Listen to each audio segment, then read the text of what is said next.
Baik, Baik, thank you. takut corona ya. Oke, tadi di awal Mbak bilang kalau keluarga Mbak lagi ada di Jerman nih. Ya. Nah, banyak pertanyaan yang pengen ditanyain, apa sih alasannya dan sebagainya. Jadi langsung kita mulai aja ya Mbak ya.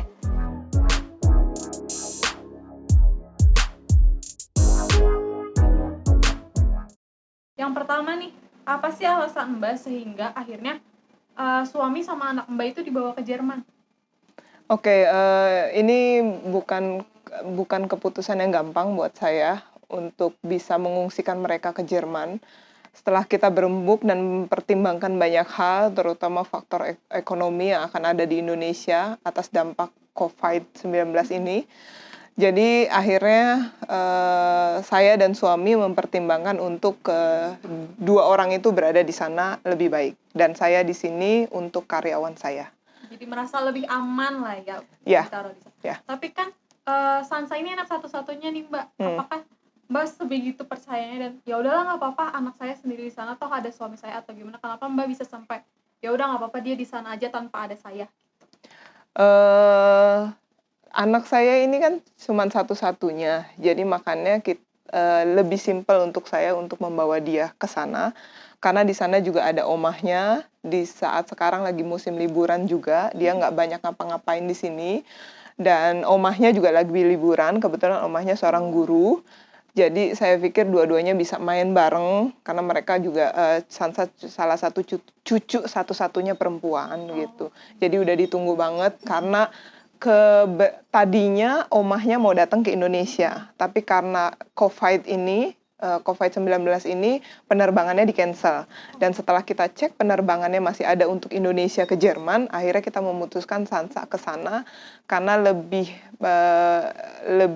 alasan kesehatan dan keamanan. Keamanannya dari segi ekonomi gitu. Dan saya juga di sini harus bekerja.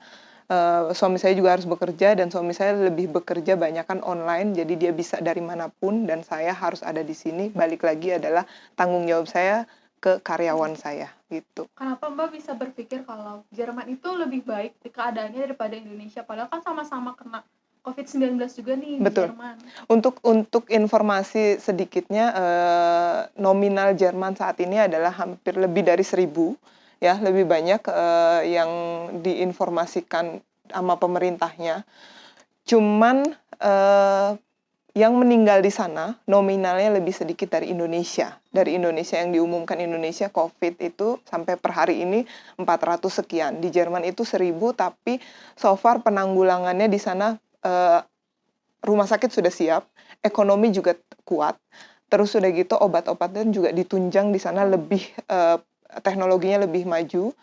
Terus minggu ini saya dapat kabar dari anak saya dan suami saya bahwa mereka di daerahnya, suami saya kebetulan bukan di tengah kota di Berlin, sekitar 1 jam dari Berlin di perkampungan.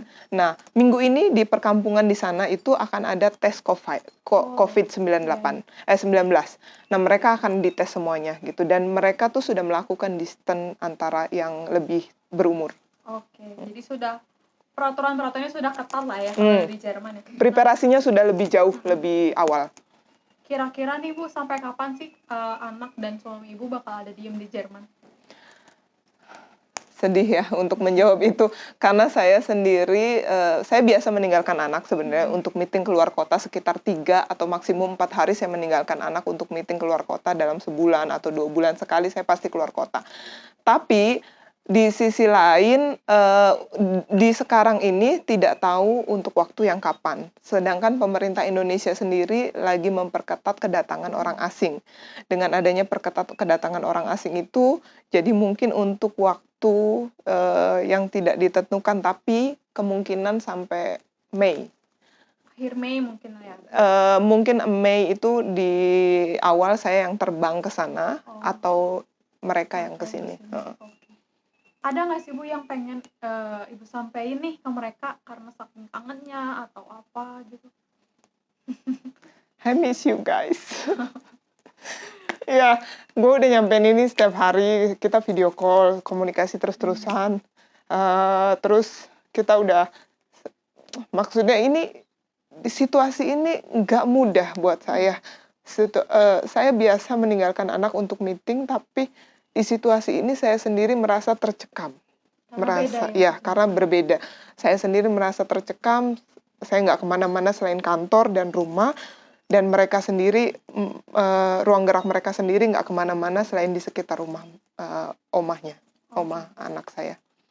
Nih Mbak, kan di Indonesia nih udah ada anjuran dari pemerintah untuk work from home. Kenapa di perusahaan Mbak ini tidak menerapkan work from home ini? Oke, good question, terutama buat karyawan saya. Thank you for your dedication, for your loyalty. Gue salut banget sama karyawan gue, terutama yang di Bandung. So, for this moment, buat gue berat banget ngambil keputusan ini. Terutama banyak banget orang-orang yang berkata, kerjaan kita itu, kerjaan Senja sendiri, itu banyak kan online. Ya, kita bisa melakukan itu dari rumah, bawa komputer dan online. Tapi yang gue pahamin, yang gue yakinin bahwa tidak semua karyawan saya memiliki koneksi bagus di rumah. Internet yang bagus di rumah. Yang kedua, beberapa klien saya atau project saya adalah sebuah tim ya. Mereka tidak masing-masing satu orang megang satu klien atau project. Jadi mereka itu dalam satu project, satu klien itu mereka bisa berempat, berlima, berdua gitu kan. Jadi makanya saya melakukan itu, menerapkan mereka tetap bekerja di kantor. Tapi kalau misalnya suasananya terutama Jawa Barat ya, kalau suasana di Jawa Barat udah benar-benar mencekam lah, udah benar-benar parah kayak yang di Jakarta, apakah Ibu bakal tetap untuk tidak melakukan work from home atau ada kebijakan lain? Itu akan dipikirkan untuk kebijakan kemudian. Kebijakan kemudian. Jadi bakal ada kebijakan-kebijakan of course. yang tidak merugikan kedua belah pihak. Of course. Lalu Bu, cara apa sih yang udah Mbak lakukan nih di kantor untuk mencegah si COVID-19 ini kena ke karyawannya atau seperti apa? Yang saya lakukan untuk karyawan saat ini, sebelum mereka masuk, mereka cuci tangan. Mereka cuci tangan, terus udah gitu setiap hari kita sediakan vitamin C, terus udah gitu buah-buahan saya sediain, hand sanitizer saya lagi pesan, karena sudah kehabisan, sedang on the way dari Solo, dari teman saya sendiri. Saya sudah pesan beberapa liter, dan mungkin paling telatnya Kamis sudah datang. Yang ketiga, saya sudah memesan dari teman saya sendiri, desainer, yang sekarang membantu orang-orang untuk bisa memproduksi masker, dan maskernya itu dari kain, jadi bisa dicuci. Jadi tadi pagi kita udah kontak-kontakan, namanya Susan Juang, desainer saya, teman baik saya, dan dia sudah memproduksi buat karyawan saya masker yang bisa dicuci. Nah, terus udah gitu, buah-buahan, vitamin, makanan, terus udah gitu kita juga melakukan penyemprotan di Sabtu Minggu kemarin. Kita juga melakukan kebersihan di toilet, di manapun setiap harinya, di meja-meja mereka dan yang sering mereka sentuh. Itu aja yang kita lakukan. Kalau misalnya pengecekan suhu tubuh nih Mbak, ada nggak sih di kantor Mbak itu mengecek suhu tubuh? Pengecekan suhu tubuh sih kita belum ada, cuman kita melakukannya dengan kayak beberapa sudah dari minggu lalu, sudah ada yang nggak masuk, misalnya mereka sudah mulai tidak enak badan. Saya izinkan untuk istirahat total di rumah tanpa membawa pekerjaannya ke kantor. Jadi mereka istirahat total, ada yang 3 hari, ada yang 2 hari, tapi setelah itu mereka pulih dan mereka oke, dan mereka bekerja kembali. Jadi saya memberlakukan istirahat total dengan tidak membawa pekerjaan di rumah. Tapi selagi mereka masih bisa bekerja di kantor, mereka tetap bekerja, gitu. Jadi benar-benar libur lah ya, nggak work from home, tapi ya udah kamu istirahat gitu ya. Betul. Sekarang kan ini Mbak lagi nggak ada suami, nggak ada anak. Terus bagaimana sih caramu buat mengisi kekosongan, kesepian hanya ke kantor, rumah, kan itu pasti bosen ya Mbak. Itu gimana cara ngadepinnya atau melakukan kegiatan apa sih? Ya, saya sebenarnya orang rumahan, saya biasa di rumah. Jadi saya suka banget di rumah. Yang saya lakukan adalah saya lari. Nggak saya lakukan tiap hari, tapi di jam-jam tertentu yang di mana nggak ada orang lewat. Jadi biasanya di perumahan saya sendiri itu sepi dan masih pegunungan kan. Jadi saya melakukan itu di jam maghrib, ketika orang mulai mau jam 6 saya lari sekitar 6 atau 8 kilo. Terus udah gitu pagi-pagi sebelum saya berangkat ke kantor, saya punya mainan baru yaitu tanaman saya, kaktus, terus kebun di belakang rumah sedikit. Nah, saya biasanya berkebun gitu. Sama tukang kebun saya mengarahin kayak kemarin kita baru panen sereh dan tiap hari serehnya itu untuk karyawan saya supaya kondisi tubuhnya lebih sehat. Mereka minum teh sereh, terus udah gitu pisang, pepaya itu juga dari kebun kita sendiri. Terus jeruk, saya nanam jeruk di belakang rumah, jadi sekalinya saya panen jeruk untuk mereka bikin infus water ya, karena saya pikir dari belakang rumah lebih organik lah, lebih nggak ada pestisida atau apa. Itu sih yang saya Lebih lakukan. produktif lah ya, Mbak, ya. Ya, untuk ngilangin kangen Ngilangin. Nah, ini sama anak. pertanyaan terakhir nih, Mbak. Ada nggak sih saran atau tips untuk masyarakat Indonesia nih buat menanggulangi COVID-19 ini? Saya bukan dokter ya, tapi yang saya tahu ketika virus ini datang, yang saya persenjatai tubuh saya adalah pengetahuan. Jadi saya tidak asal baca dari grup ke grup karena kan zaman sekarang grup WhatsApp di mana-mana. Bahkan kita memiliki grup WhatsApp banyak banget, kuliah lah, kampus lah, lingkungan lah, atau komunitas lah, atau apapun.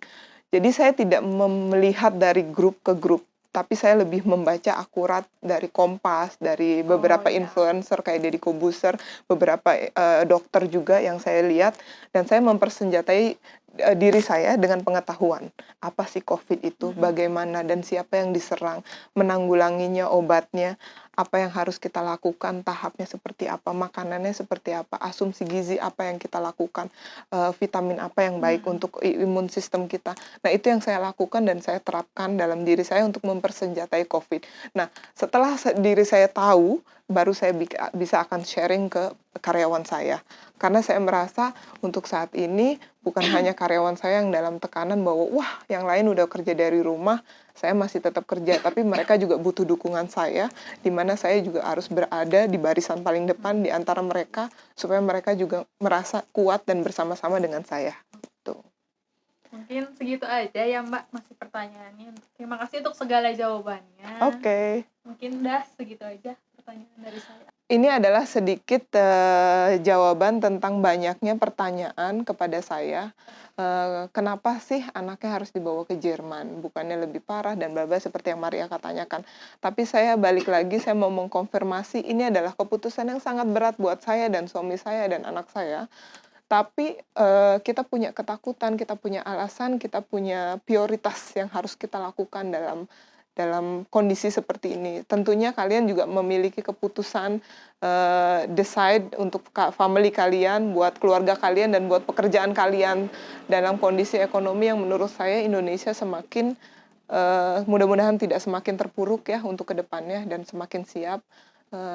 Dan pengennya juga kalau saya sehat, kalau saya bisa bergabung dengan beberapa YouTuber yang udah melakukan donasi dana dan yang mereka lakukan turun ke jalan terus bagiin masker dan apa, dan pengennya saya mau create itu juga bersama teman-teman saya yang bisa berdonasi atau melakukan hal lebih ke sosial nantinya setelah saya dan tim saya sendiri yang Senja ini sudah survive, sudah oke, sudah mantap. Nah, baru saya akan melakukan itu ke luar daripada karyawan saya dan keluarga saya. Thank you so much. Saya harap penjelasannya cukup jelas buat kalian. And appreciate it buat my team. And appreciate it buat orang-orang yang ngedukung saya selama ini. Thank you so much.